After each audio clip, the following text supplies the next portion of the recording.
Lá em São Francisco Xavier, próximo de São Francisco. Eu não sei o nome daquele bairro lá, pastor, o senhor sabe? O nome do bairro lá da igreja? Não é Bom Retiro, né? Não. Confins da Terra, é perto, é um quarteirão antes. Danilo ficou falando, isso aqui ainda é São José? Ele falou, isso aqui ainda é São José? Eu falei, é São José. Mas é gostoso, nós fomos lá, foi eu, Bruno, Esté, Danilo, Renata e os filhos. Vera Cruz, não esqueço mais por causa do carro. Nós fomos lá e fomos lá abençoar a igreja. Presta atenção nisso, irmão. A igreja lá tem 12 anos. 12 anos. Uma igreja, um lugar meio de chácara.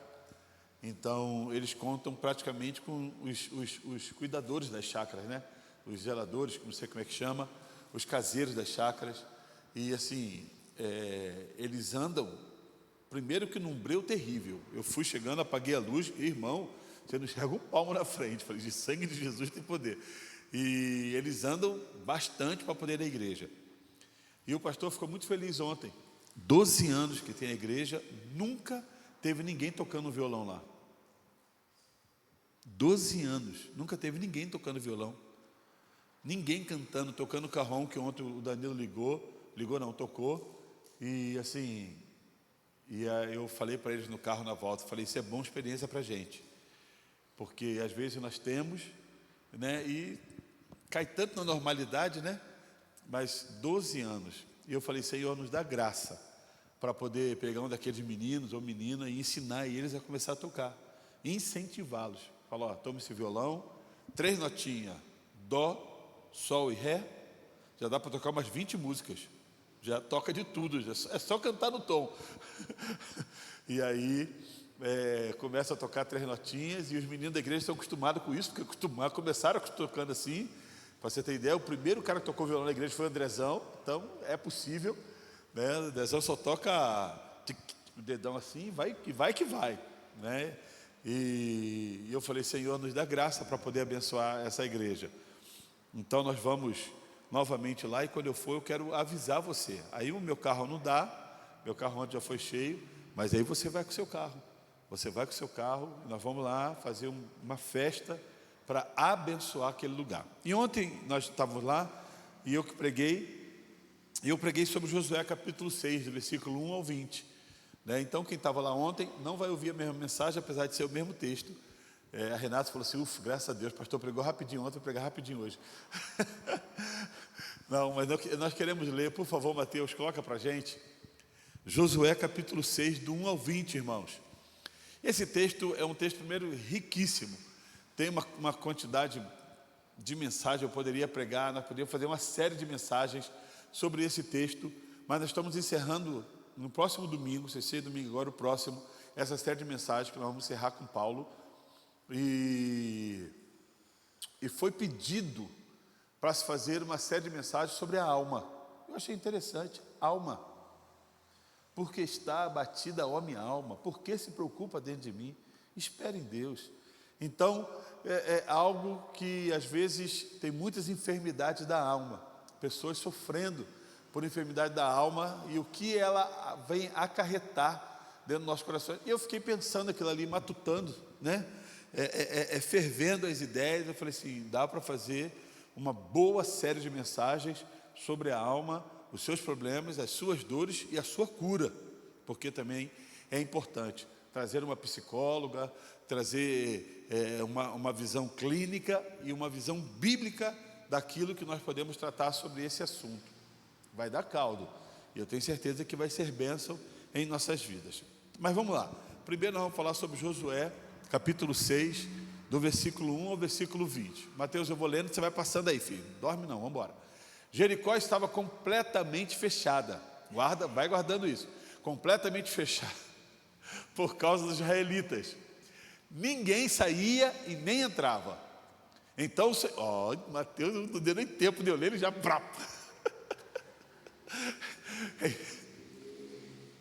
O menino ontem eu li esse texto e ficava assim...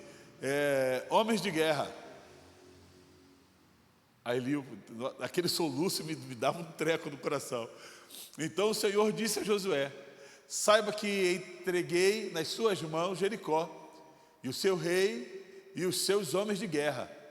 Marche uma vez ao redor da cidade com todos os homens armados. Faça isso durante 6 dias. 7 sacerdotes levarão, cada um, uma trombeta de chifre de carneiro à frente da arca. No 7º dia, marchem todos 7 vezes ao redor da cidade, e os sacerdotes toquem as trombetas.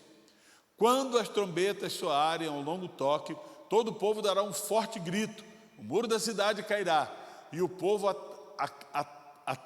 atacará cada um no lugar onde estiver. Josué, filho de Num, chamou os sacerdotes e lhe disse: levem a arca da aliança do Senhor. 7 de vocês levarão trombetas à frente da arca.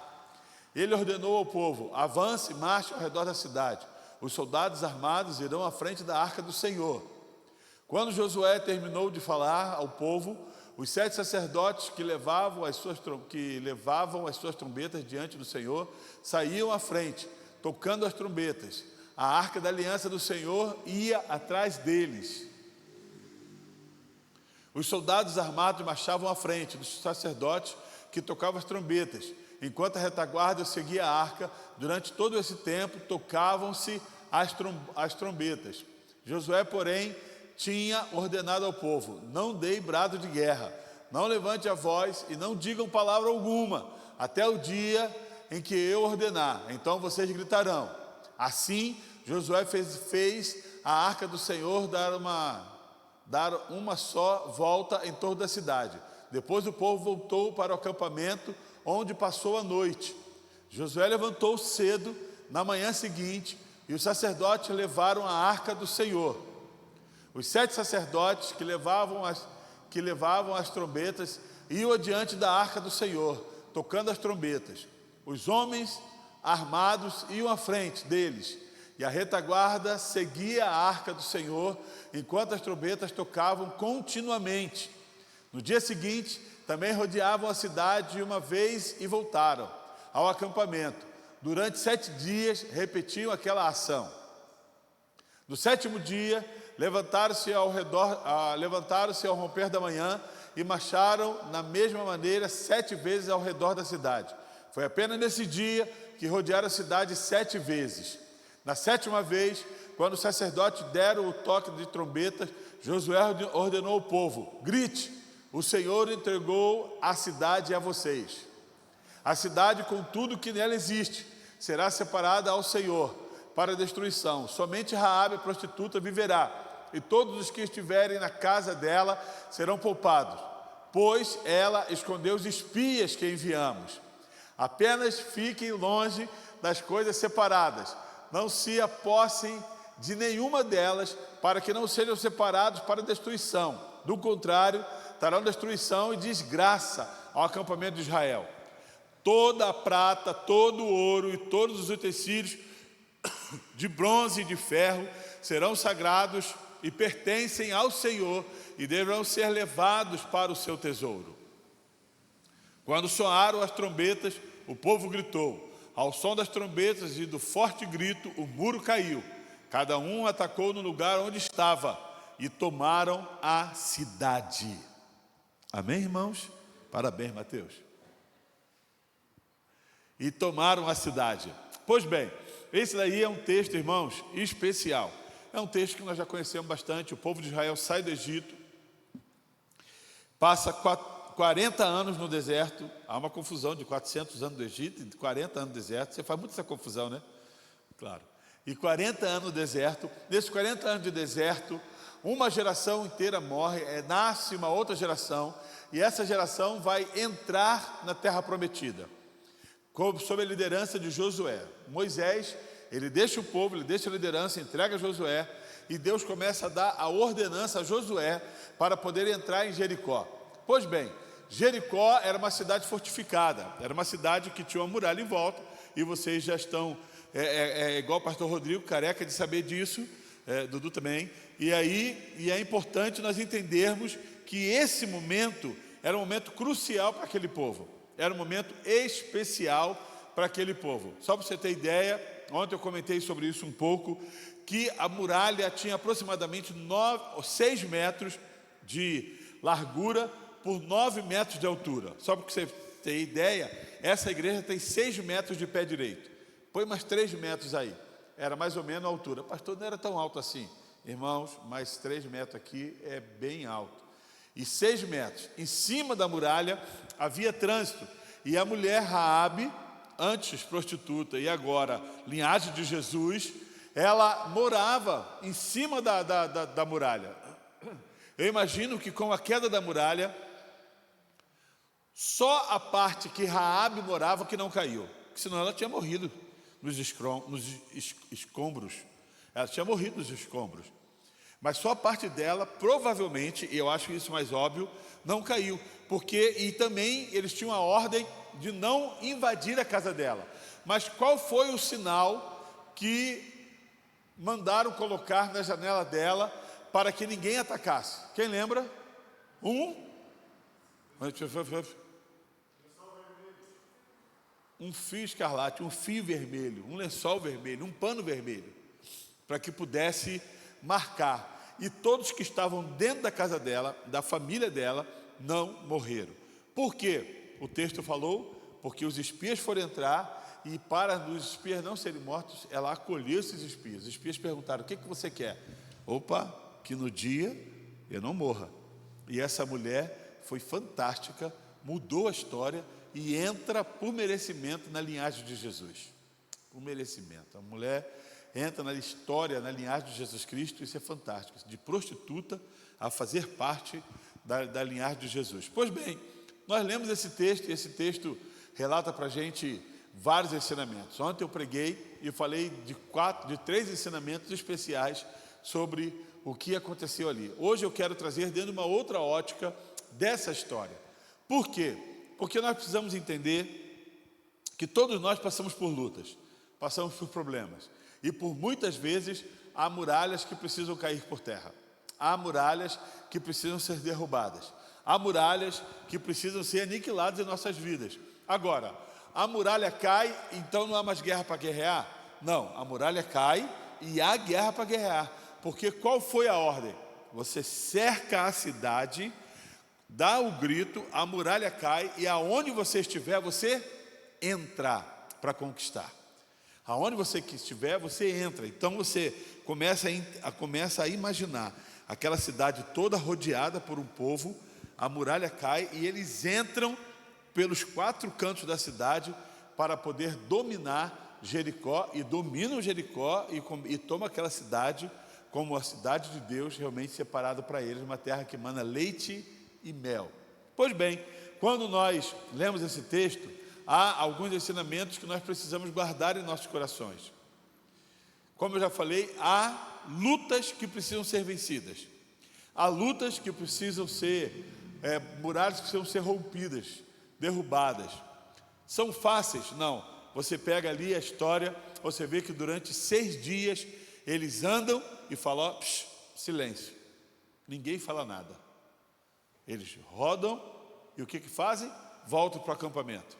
Você acha que quando eles voltam para o acampamento, ninguém falou assim, que chatice isso, hein? Você acha que isso vai dar certo? Que chatice esse negócio. Você acha que esse negócio vai acontecer mesmo? Você acha que a muralha vai cair? Você acha que nós vamos conseguir conquistar essa cidade? Essa cidade é altamente fortificada. Um povo que presenciou a saída do Egito, ou ouviu a história, que ouviu e presenciou a travessia do Mar Vermelho, que presenciou saindo água da rocha, água ruim tornando-se água potável, um povo que recebia comida e carne diariamente da parte de Deus, um povo que quando viu a glória do Senhor se manifestando em cima da montanha com Moisés, mas um povo também que murmurava, por que você nos tirou do Egito? Lá pelo menos tínhamos moradias, tínhamos comida, tínhamos a cebola para poder comer, comer mal assim longe, tínhamos alguma coisa para poder trabalhar, para que você nos tirou do Egito? Para agora perecermos no deserto, para agora perecermos, e agora chega uma nova guerra, uma nova conquista, conquistar a terra prometida, na onde eles iriam ficar. Agora, veja bem, será que não tinha pessoas do lado lá, falando assim, esse negócio não vai dar certo, Ih, Alexandre, ó, esse negócio não vai dar certo. Nunca vi ninguém conquistar nada no grito. Nunca vi ninguém conquistar nada desse jeito, dando voltinha em volta da muralha. Primeiro dia, segundo dia, aquele que começou a falar já conquistou o coração de 5. No terceiro dia de 5, foi para 50. De 50 foi para 100. De 100 já foi para 1000. E aí falou, não vai dar certo, não vai dar certo, não vai dar certo, não vai dar certo, não vai dar certo. Então, isso não está aqui no ponto não, mas deixa eu te falar uma coisa. Isso não está aqui não, mas sabe qual é o grande problema? É que nós damos os nossos ouvidos a ouvir pessoas que não deram certo e querem que você também não dê certo. Ih, pastor Rodrigo, esse negócio não vai dar certo não. Esse negócio não vai para frente não. Deixa quieto. Esse negócio não vai romper. Essa batalha não vai ser vencida. Faz isso não. Ixi. Ó, é por experiência própria. E mete uma experiência própria em cima. É por experiência própria. Eu sei que não vai dar certo. Às vezes damos nossos ouvidos. Deus falou, Deus confirmou, Deus deu estratégia, Deus mostrou a sua glória desde a saída do Egito, em toda a trajetória de 40 anos até a terra prometida. Sabe de uma coisa? Eu ainda acho que não vai dar certo. Eu ainda acho que as coisas não vão acontecer. Mas miserável, cara. Está vendo a glória de Deus diária. Está vendo a glória de Deus se manifestar constantemente. Está vendo a glória de Deus todos os dias acontecendo com o maná, com as cordonizas. Mas eu ainda acho que não vai acontecer. Foram só 40 anos vendo a provisão de Deus. Eu e você devemos aprender a quem devemos ouvir, ou o que ouvimos. Sabe por quê? É uma luta. Eu pregar aqui, a palavra é ouvida, não é compreendida e não desce para o coração. E aí, parece que já esqueceu. Mas quando alguém chega para o Bruno e fala assim, Bruno, esse negócio não vai dar certo não. É verdade, cara. Eu acredito nisso também. Rapaz, por que você não acredita que vai, mas acredita que não vai? Por que você não dá o seu ouvido a acreditar e inclina o seu coração a acreditar, mas ao contrário disso, ouve aquele que vem contaminar os nossos corações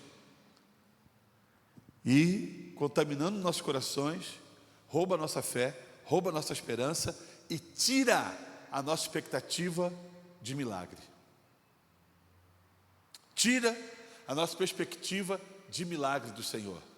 Em nome de Jesus, querido, eu quero convidar você a você não dar ouvido e não ser boca do inferno no ouvido do outro. Não ser boca, porque eu posso ser. Me assentar no aconselhamento e falar, vocês têm razão. Vocês têm razão. Eu acho melhor vocês largarem tudo. Eu acho melhor você dar meia volta. Eu acho melhor você fechar essa empresa. Eu acho melhor. Deus cultivou, Deus colocou, Deus firmou, e agora outras palavras vêm ao contrário. Não.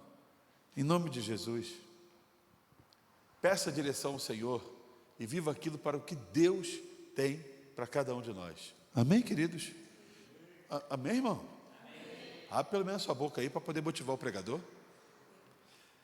Mas eu quero destacar aqui, eu já destaquei um, né? Mas era 3 pontinhos, rapidinho, para que a gente possa entender. Eu já falei um. Primeiro, Deus trabalha mesmo quando tudo parece fechado. No versículo 1 e 2, o que fala? Que Jericó estava totalmente fechada. Ninguém entrava e ninguém saía. Pode pôr, filho. Está antenado esse garoto hoje, hein, Rogério? Saiu, Mateusão. Jericó estava completamente fechado por causa de Israel. Ninguém saía e ninguém entrava. Agora deixa eu te contar uma historinha. Alguns anos depois, pastor Bira, sabe o que aconteceu em Israel? Os inimigos cercaram Israel e ninguém saía de Israel e ninguém entrava, a ponto de eles estarem negociando esterco de pombo. Você lembra dessa história? a ponto que a cabeça de uma jumenta estava valendo uma grana para poder comer, porque os inimigos estavam cercando Israel.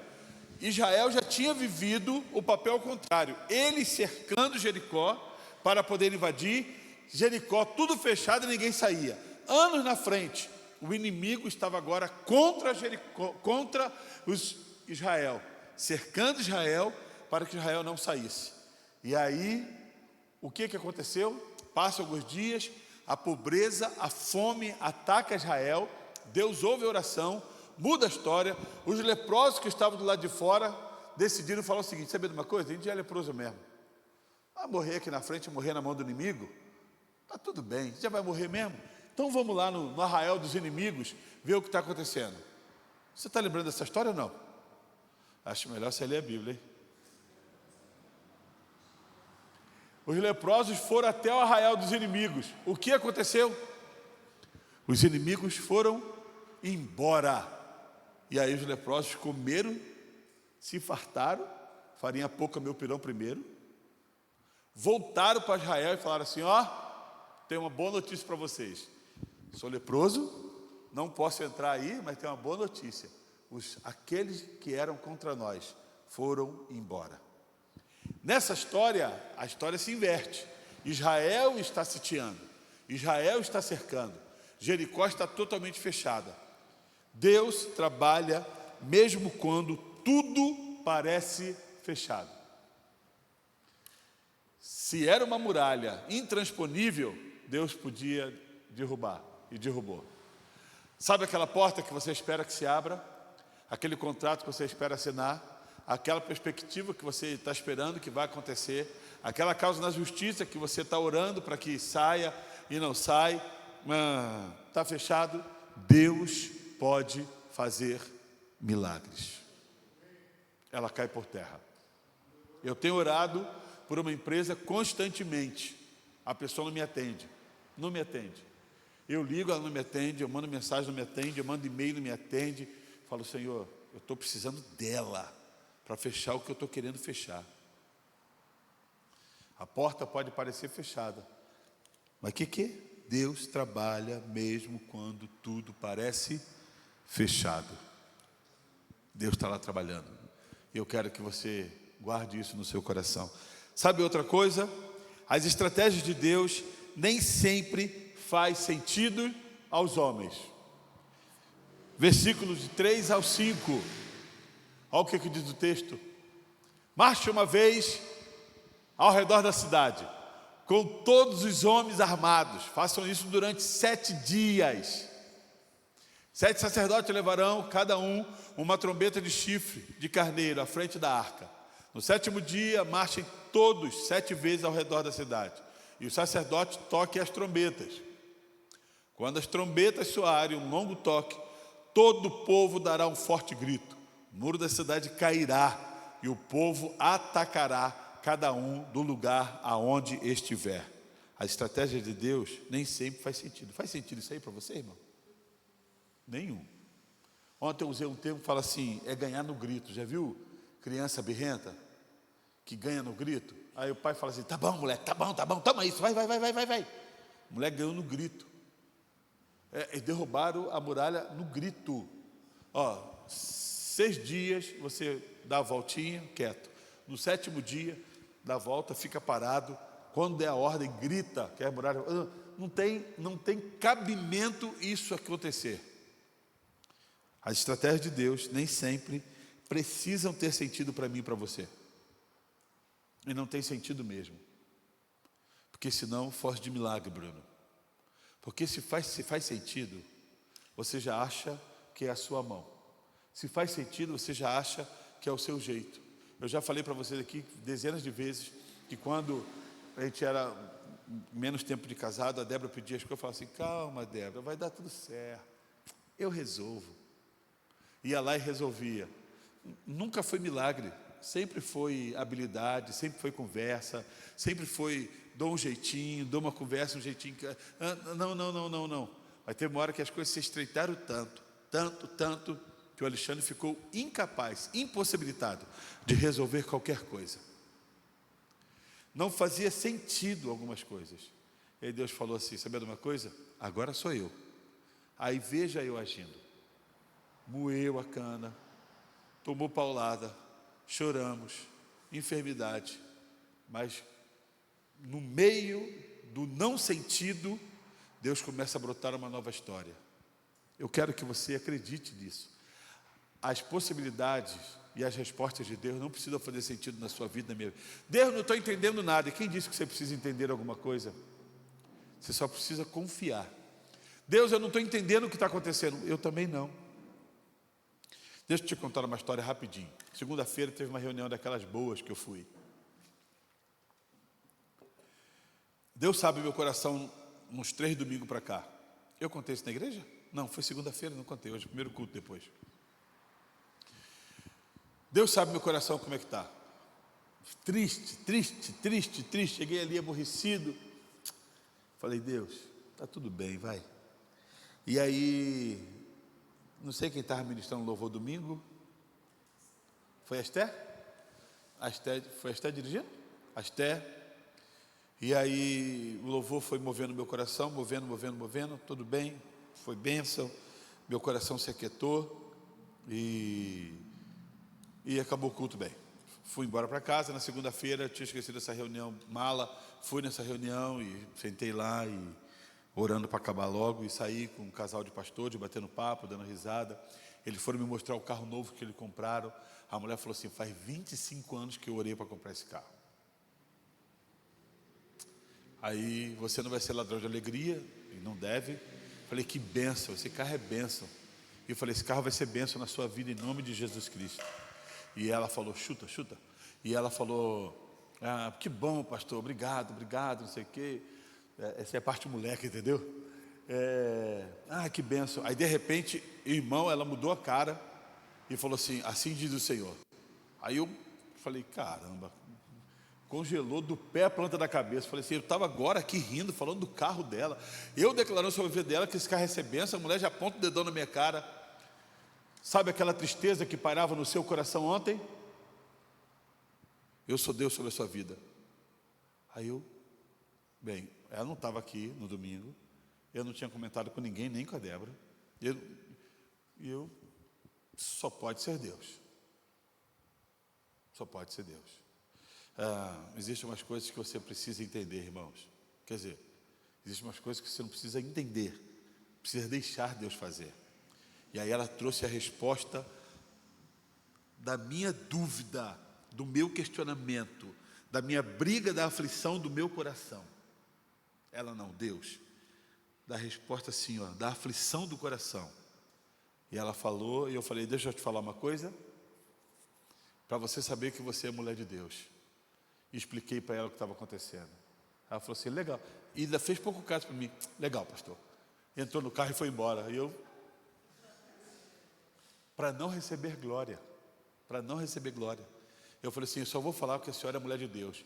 Olha, ontem foi assim, ela ouviu educadamente, falou assim, legal, vamos embora bem, vamos, pastor, tchau, até segunda-feira. Entrou no carro e foi embora. Eu falei, E ela, como diz o Danilo, tem um fusível meio solto, sabe? O fio desencapado bate de vez em quando e dá um estreco. Mas trazer uma particularidade do meu coração não precisa de explicação. Só pode ser Deus. Eu quero que você entenda isso, irmão. Você não precisa entender o que Deus está fazendo. Você precisa confiar e obedecer. Confiar e obedecer. Terceiro lugar, o silêncio também faz parte da batalha. Eita! Versículo 10, olha o que diz aí, no versículo 10.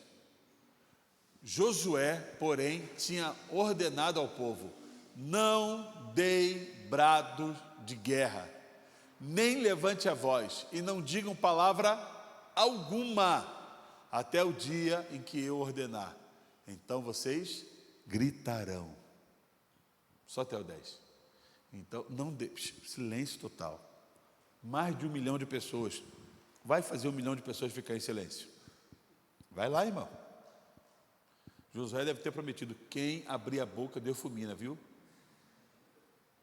Porque o texto fala da parte de Deus. Aí Josué deve falar, deixa eu explicar uma coisa. Se você abrir a boca, Deus fulmina. Porque sempre tem um engraçadinho no meio do negócio, né? Sempre tem. Mas, silêncio. Deixa eu te explicar. O silêncio também faz parte da batalha. Também faz parte da batalha. Sabe por quê que às vezes você e eu recebemos muitos palpites? Preste atenção nisso. Sabe por que você e eu recebemos muitos palpites e ouvimos muitas coisas? Porque falamos demais. Falamos demais.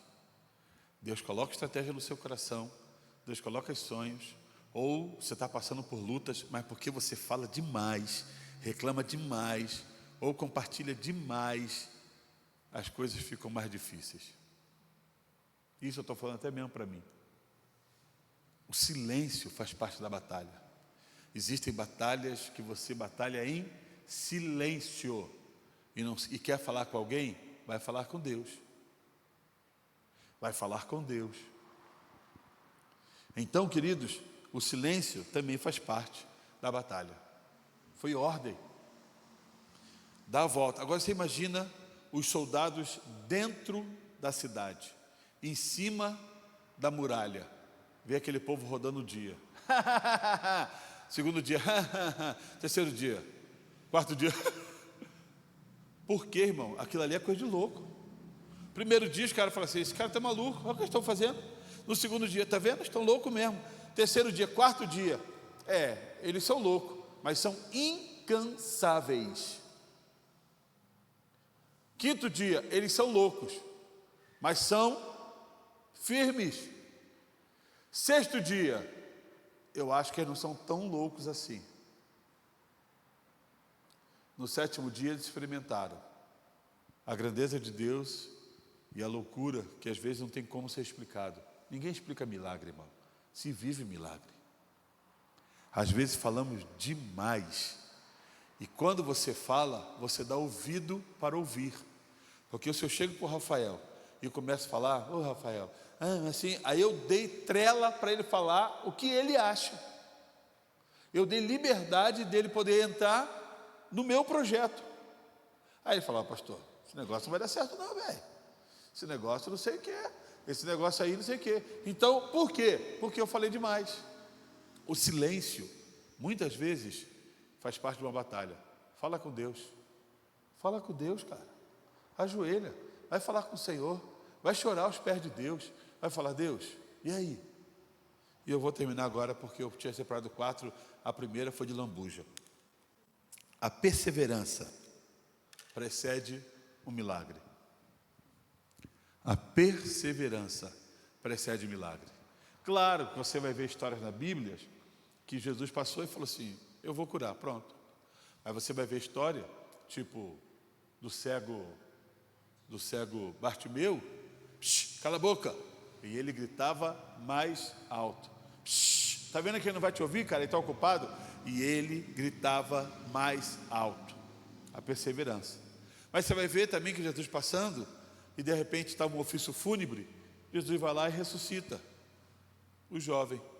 Mas você vai ver também a mulher do fluxo de sangue, perdeu tudo, e pela perseverança de ir até Jesus Cristo, no meio da multidão, ela é curada. Pela perseverança da filha de Jairo, também a filha dele foi curada. A perseverança precede o seu milagre. Amém, irmãos? Eu queria que você perseverasse. Firme, firme. Não fica com perna mole não, irmão. Firma essa perna aí, irmão. Firma esse coração aí do Senhor. Firma esses objetivos no Senhor. Cada hora o cara é levado por cada... pastor, mas o comércio, pastor, a economia. Você vê que você só reclama. Só encontra solução para a sua desgraça. Porque é economia, porque é a notícia, porque é a Copa, porque é não sei o quê. Peraí, meu irmão, não tem nada a ver com isso não, é porque é Deus. E se é Deus, vai dar tudo certo. Mesmo que Ele diga não. Como assim? Deu certo, Deus disse não, Deus não erra, deu certo. Ele falou não, Ele fechou a porta. Ele me impossibilitou, mas se Ele fecha uma porta, Ele vai nos dar estratégias por outros caminhos. E eu queria que você guardasse isso, em nome de Jesus. Essas lições maravilhosas para nós vivermos o extraordinário de Deus. Vamos ficar de pé?